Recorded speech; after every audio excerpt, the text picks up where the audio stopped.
Of course, my dog is being restless right now. Belly. She's supposed to be sitting right there. Oh. See, there's... Seems impersonable. What do you mean? I just... No, my dog wants up here. But she wants under the blanket. And you don't want to be in the movie? No, they don't. No. She doesn't want to be on our little show. We're Audrey, Stephen, and Bella, our nomadic Doberman. We've been living full-time in our vintage RV for almost a year now.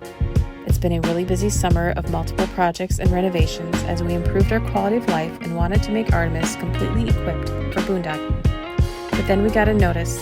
The city where we were mooch docking said we had 30 days to leave, so we crammed 3 months worth of projects into 2.5 weeks.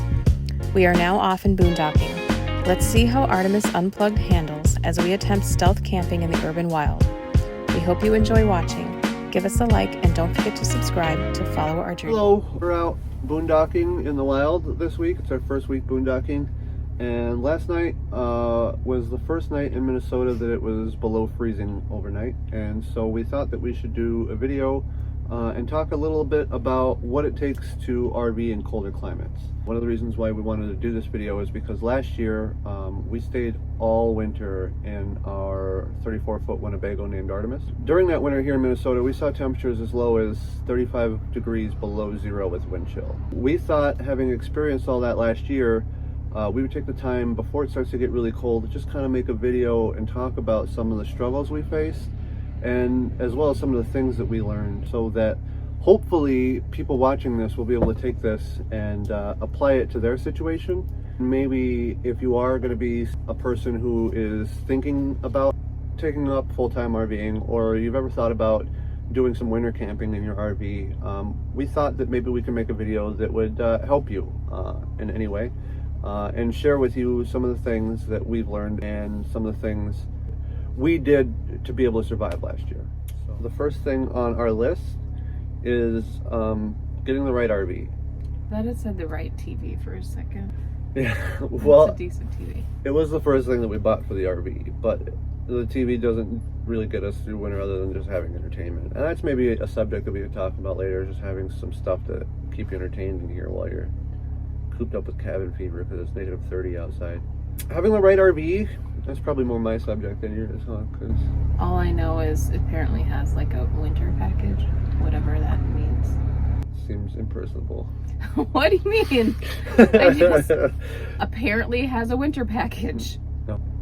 I don't know what that means. I mean, I don't know all the different things that this has that a regular RV doesn't. I kind of bought this on accident. You know, I had looked at a bunch of RVs, and this one was almost out of our price range when I went and looked at it, but it had everything. And by everything I mean that it does come with the winter package, like she said, which means that the windows are tempered to be able to withstand a little bit cooler temperatures. It does have not much more insulation, to be honest, but the most important thing that it does have is that it has all of its tanks, all of its dump valves, all of the plumbing in the basement where it's not exposed to the elements. A lot of RVs that you see in the market, I just went and looked at one recently, don't have tanks that are enclosed in basements. They're exposed to the underbelly of the RV. And what that means is when it starts to get below freezing, all of that air is in direct contact with your water tanks, with your dump valves, with all of the things that keep freezable liquids in them. So I think that one of the most important things that you should really consider about wintering in an RV is finding yourself something that you're going to be able to keep water warm in. Because if you're full-time and you need to use the bathroom, you know, you're going to need a shower unless you have like a gym membership or something. We don't. I mean, you're going to need to do dishes. You know, there's needs that you're going to have that you're going to really want water for. And there's a couple times last winter where we lost water for a little bit because in negative 30 degrees, one of the corners of our waste bays was getting so cold that even though it would be like 45, 50 degrees in that bay, it would still be so cold in that one corner that the pipes would freeze. So like when it started getting really cold, I would have to keep one of those bays above 60 degrees just to make sure that all the pipes would stay unfrozen. So yeah, when you lose water, it changes things. It's much different if you have to like go out and get water every day so that you not only can drink, but like wash yourself, wash dishes, you know, brush your teeth. And how do you keep the water warm? Isn't that the next thing? Basement heaters. Just because our tanks aren't exposed doesn't mean they stay warm in there. No. It's basically still outside. It's still outside. I mean, it does give you until about 28, 25 degrees. It does actually really help. It helps, but not in Minnesota winter. Yeah. And our heater actually also heats the bays too. So like, as long as the RV heater's on, the water does stay actually pretty warm until we get down to about 17 to 15 degrees. Once you get below 20 degrees, the RV can no longer keep itself warm by itself. Hey, want to help us out? Subscribe to our channel. It's totally free and it would really bring us joy. Then click the bell notification so you know when we have a new video up. Thanks. Even with the water and everything in the bays, I had to go out. I put 2 heat lamps in the RV, one in the wastewater bay and one in the freshwater bay. And anytime it would get below 25 degrees, I would click those bulbs on, and just having that would give us a little bit of heat. But then once it starts to get really cold, like once it starts to get below 10 degrees, even that isn't enough. And I found myself having to go out and get a little 400 watt space heater, like a little desk heater, and put that down there. And so I was running 400 watt heater, and I was running another 250 watts of light. So I needed almost 800 watts of power, and we were only living on a 15 amp extension cord. And that was just for the heater. And that was before I even turned on the space heater that we have up here. And so the majority of the power that we had... She wants under the blanket. You don't want to be in the movie? No, lay down. Hey, lay down. Lay down. No, she doesn't want to be on our little show. But almost half, if not more than half, of the power that we had on our 15 amp extension cord went to just keeping the basement warm. So even though you find an RV that has good basement storage and is keeping all your water not exposed to the elements, when it does start to get really cold, yeah, you need to put more than just that one heater in there. So. Dehumidifiers is a subject that maybe Audrey knows more about. Do I? The humidity in here. We have a total of 3 dehumidifiers. They're not all running at the same time usually. We have had them though, because there's been times where we really needed it. It's before we got really the AC. Helped. Mm-hmm. Without them, geez, our walls would be crying. Mm-hmm. Like some people's. We see YouTube videos all the time of different RVers that don't have their moisture. Plenty of people who don't even pay attention to that and then wonder what's going on. It's a major thing that you need to watch all the time. Yes. Our walls have never cried because we have 3 dehumidifiers. And we also have thermostats everywhere, little thermometers everywhere that actually tell us the humidity in the basement, up here, in different places around the RV, so that if we see something starting to get out of control, we can be on top of it. We can be proactive instead of waiting until there's a moisture problem and then trying to get rid of it. And we also have those little things, those damp rid things. Those damp rid things, yep, those are a big, huge thing. Except we only had one damp rid brand. After that, we found them at the dollar store. Yeah. And there are ways that you can cut corners, right? Like you find a lot of stuff like that at the dollar store, like damp rid stuff. Amazon's your friend, like all the $1.25 store, but still at $1.25, they're worth it. Last time I bought like 4, and we need to get more now. Felt like all winter I would come home, or she would come home, and I would be like, we need another dehumidifier. Yeah, one wasn't enough. Then it's like, then we need a basement dehumidifier. It's like, okay, then we started with just one on the dash. We put it behind the curtain that we would put up. And even with that one, remember that one time that we went to go dump in like -20 and like the whole windshield? Yeah. From our moisture and the buddy. That's why we needed it up front. That buddy would cause, well, it caused all the command hooks to fall off and the headliner. Propane is the majority of the fuel that we use to keep warm in the winter. Our RV has a really good propane heater that also heats the basement and the water base, so it's really important that we have propane for the RV at all times, because if the RV heater wasn't helping to keep those basements warm, it would be a lot harder. Well, like we said, we have a buddy heater. We love our buddy.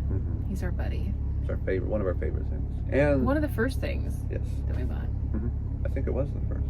The first? It might have been. I think we might have like got the RV and watched a video and been like, yeah, we need one of those. Yeah. Yeah. And we did, and we do. I just put it back because we used it this morning, right? Yep. You were worried when we first were looking into them about the carbon monoxide inside, remember? Yeah, sounds like me. Are you still as worried about the carbon monoxide? No. Okay. Well, we watched videos about some guy who tried really hard to get his to go off, and it never did. Never. But we definitely have a carbon.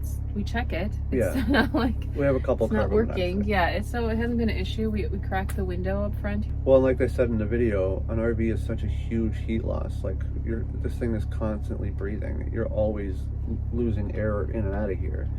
And so in order to get one of those buddies to like asphyxiate you inside of here, you'd have to. No. Yeah, it would be really hard. Door is basically like having a window crack. Yeah. You can see daylight through it. Yeah, it's neat. Like through the right. through the corner. And so they're relatively safe to run indoors. We still use the individual containers. I have a refill kit that I use to refill the propane cylinders. These. Yeah, those guys. And so I keep about 6 or 7 of those in the basement, so we don't have to keep the big 20-pound things on board. That I wasn't a big fan of. I don't like the idea I wouldn't want one in here. of one of those big tanks, Lincoln. No. And that would be the only tip that I have is if you are going to have a buddy heater, don't keep the big propane inside where you sleep, because especially if you have animals, because if there was any kind of leak, you know, they're going to suffer way quicker than you are. Those little ones can be refilled and they can be stored on your RV way easier than those big ones, and it's not that big of a hassle to refill them. I did it in temperatures down to negative 20 degrees. You know, it's like a 5-10 minute chore. You come inside and you warm up. It's like it's almost like stoking a fire. So I also have an electric heater that we did a lot of research on, and I think we're going to replace it again because this is a fan style heater and it uses 800 watts. But recently I found out that those oil type heaters actually work a little bit better, and they're a little bit more efficient at spreading heat and taking up less energy. We have 3 different types of heaters. We have the heater that came with the RV, we have the buddy, and then we have the electric heater. And I guess technically, if you think about the 2 light heat bulbs, so there's 2 heat lamps in the basement, and then there's another 350 watt heater. Not a ton of space. You kind of have to have a smaller heater. Smaller heater, and again, like everything that we researched electric wise had to be under a certain amount of current. So when you are looking at heaters, pay attention to the amount of power that they pull, because if you have a heater that's pulling 1500 amps, that's all you're going to be able to run, especially if you're living off of 15 amps. If you have a 30 amp connection, that's great. Then you can run everything you really need to and you'll be fine. But where we were mooch docking last winter, all we had available was a 15 amp cord, and so we had to be able to balance our power load and our heaters with that current available. Here's a good one. What? The next one? What is it? Dumping. Dumping? Mm-hmm. No pooping on the bus. Yeah. So that's the first thing is like we don't, number 2 on here. We have a system that maybe we'll do a separate video for. We still have to dump. We still wash dishes. We still use water in here. We still go number 1. It's not a Brady bathroom. We have to dump in negative 20 degrees.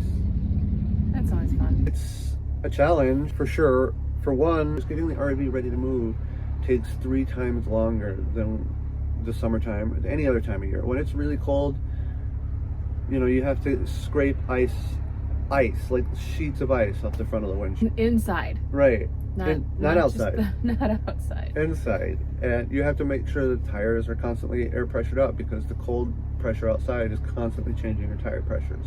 We were frozen to the ground. Yes.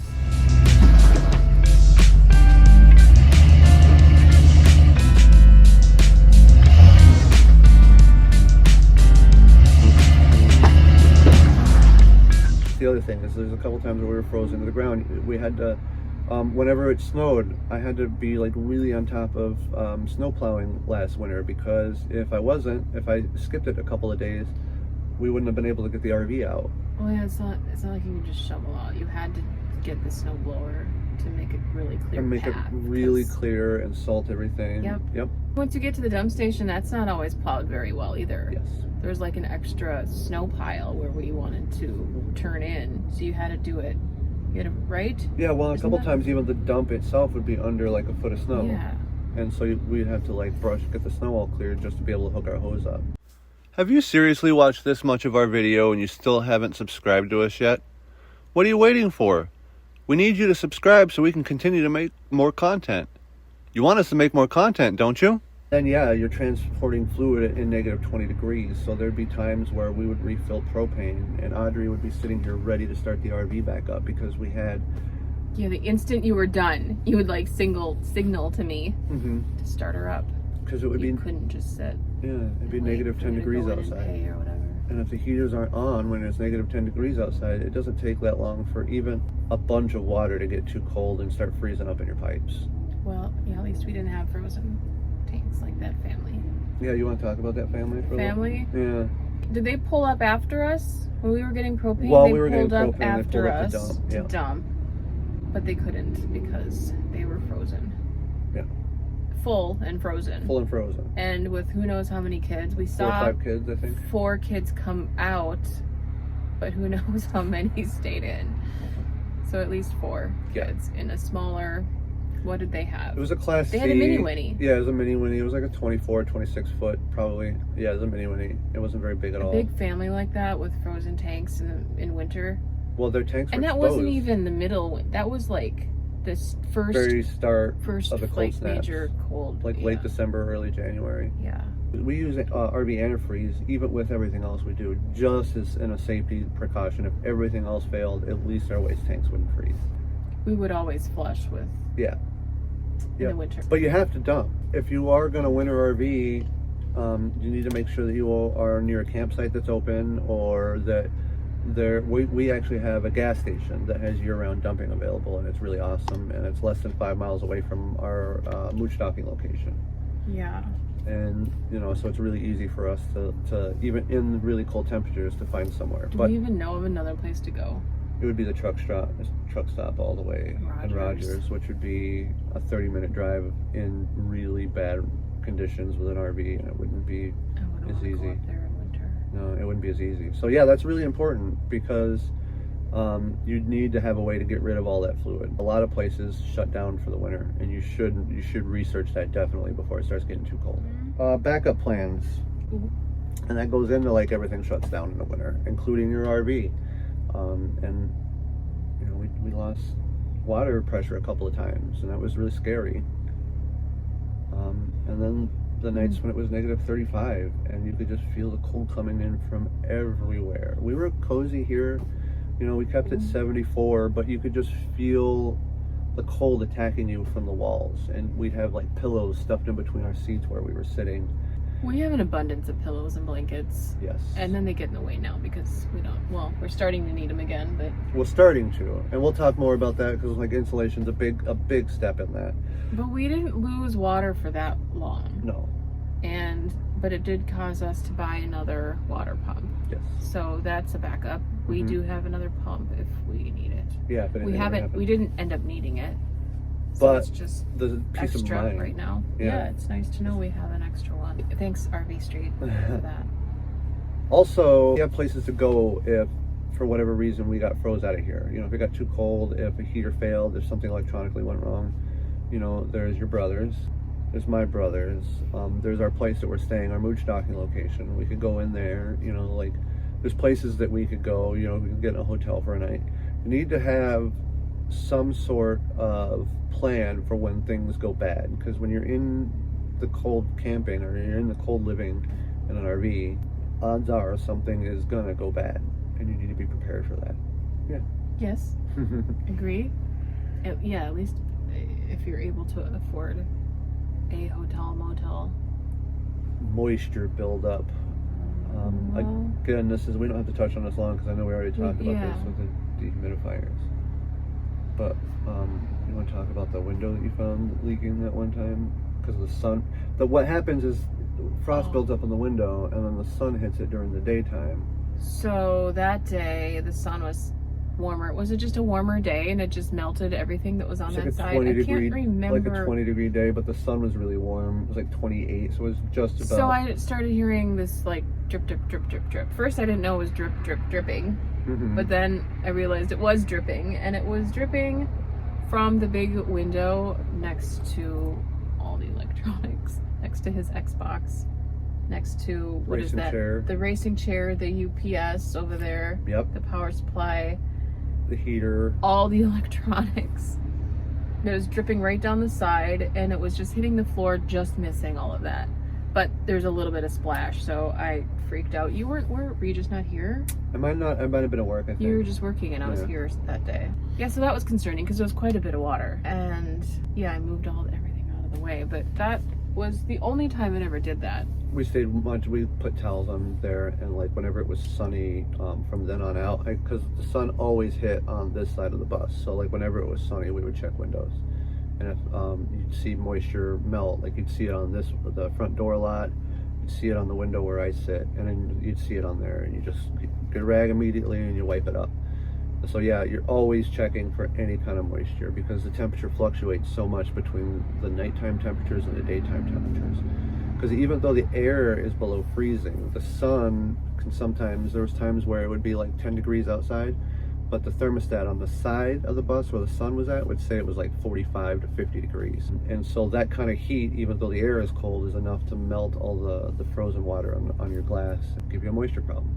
You always have to be conscious of like every window, every seam, everything in here, and just keep it dry, because the drier you keep it, the longer your RV is going to last. We have since resealed all the windows, yes. But that, I don't know if that was an issue of that at all, because we had frost build up inside. Humidity was like 20% in here, so it wasn't even that humid, and we still had that much ice build up. So like, because you have 3 living beings in here constantly making moisture, we're using the buddy heater, you make moisture in an RV, you really do, and it's not like in a house where you have all this space for it to kind of evaporate. Showers, doing dishes, yes. All those Cooking, things. all of it adds to it. Insulation tips. This is a big one, because I think one of the biggest reasons why we made it through last winter is because of how crazy we went insulating everything. We're talking about the pillows that we have that drive us crazy. They get in the way for sure, because they're big, but they help. We have a huge pillow that we put down into the stairwell by the door, and then we have like a double curtain covering the door, and then we even put down those 2 pillows that came with. I wanted to throw out, but we ended up using them for extra insulation. Underneath the front dash, because of how much cold air comes in just from underneath the dash. We have the 2 comforters that we got at Goodwill that we stick down by the pedals and then down into the other, yeah. Yeah, we stuff those down. There's more pillows that go on top of that. There's like a pillow that goes down on each side by the front seats. Last year, before we put the batteries in, we had fiberglass under our bed. Remember all the fiberglass we put under our bed? Yes. That was fun. We took a big giant roll of fiberglass insulation, like R18, I think. And then we had even an extra comforter stuffed up behind our pillows. Yes. Against that window. A big comforter draped over both windows in the bedroom. Both windows in the bedroom. We had comforters over a lot of windows. We had Reflectix on all windows. Obviously on the front windshield too. Reflectix helps out a lot, as just kind of like a base layer. But it's really important. It definitely helped in all the windows. And like I said, we have thermal insulated windows. Like they're tempered windows, so they're a little bit better than a regular RV's windows. But I wouldn't want a regular RV's windows if these are better than a regular. Yeah. I know, because they still let plenty of cold through. And that's just the side windows, the front windshield and all that. It's such a large amount of glass that lets in so much cold. And so we like even that. You have the Reflectix, and you have the curtain. We have a big curtain in the front. It's actually just a thin rug that's really massive, but it works as a nice thick curtain. And then we have side curtains, so that goes across the front, and then both sides get an extra curtain too. So like 4 layers of insulation just from the window, from the front windshield to the living quarters, because there's 1, 2, 3, and then the 2 curtains. So yeah, it's like 4 layers. Still get cold from there, Coldest it got, was like -30. Yes. But the average, 10? The daytime temperature was about 10 degrees, about 10 degrees or less. Gosh, so cold. It got really cold. And then the insulation downstairs too, and that is, I bought the thickest styrofoam insulation I could find. I think it was like an R11, insulation, and I just lined all of the doors to our basement storage rooms with that. And it's a big pain in the butt. I left it in there all summer because I didn't have a place to store all that. You know, whenever you want to access a bay, you got to pull those things out and put them in. But I'm here to tell you, it makes such a huge difference just giving you a baseline of protection. Those insulators in the basement, I think, are the reason why we don't really struggle with the weather until we get down into the lower 20s. Because having that styrofoam kind of gives a little bit of resistance for that cold to creep in through all those doors. Was that an RV Street thing? Yes, that was definitely an RV Street thing. But last year was exceptionally cold. That's when we had negative 35 that one morning. It was really cold. Yeah. And when it's that cold, your heater runs all the time. Like we were getting propane every 4 days. Oh. Yeah, every 4 days in the extreme cold, we had to pack up and go get propane. Which is the same process packing up and going to dump. Yeah. Like it's just a process. Yeah, we would dump like every third time. There'd be days when I was like, no, we don't need to dump. We're just here for propane. And then it turned to when it got warmer, we're just here to dump. Yeah, we're just here to dump. It like switched. Last. Yeah, once it's warmer. Because we only just filled with propane last week. The last time we went, and we hadn't got propane in how long? Since like so long. Early spring, since like sometime in April or something. Yeah, and we had half a tank last is pretty much all summer. But in the really cold temperatures, a full 100-pound tank was about 4 days worth of heat. And it was the RV heater was basically cycling full time. And that's the other thing is it gets so cold that we wouldn't even be able to use our other heaters, because if the RV heater wasn't cycling, then the basements would get too cold. So we couldn't use the buddy, we couldn't use the electric heater. We would only be able to use the RV heater when it would get really cold, because that was the only way to ensure that we kept hot air into the basements. So that I almost forgot about that. But yeah, so yeah, even though you have those extra heaters, if it gets really cold, you really have to keep an eye on those basements, because the water is the most important thing to keep warm. And that's what is also the most expensive thing. Few camping sites, and this leads into the next subject too. So where we live in Minnesota, all the campgrounds shut down basically at the end of October. The end of September. Yeah. So there's a few of them here in the cities, but none of them are open for us after October, after November 1st for sure. There's nothing around us that's open. My mom lives 3.5 hours away, and there is a campground down there that's open year round. But again, that's like 3.5 hours away of gas, and it's way away from our lives and what we do for a living. I'm not sure that it's year round. It might be just like that one I contacted.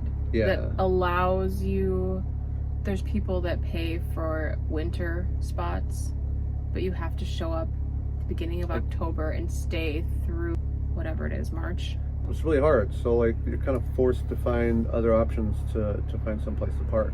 When we first were looking into this last year, we were kind of in freak out mode about this time, because we thought that we were going to have to boondock all winter long, and that kind of is going to lead into our next subject, which is mooch docking versus boondocking. If you guys can avoid it at all costs, try not to boondock in the wintertime. I can't imagine doing that. It's extremely hard.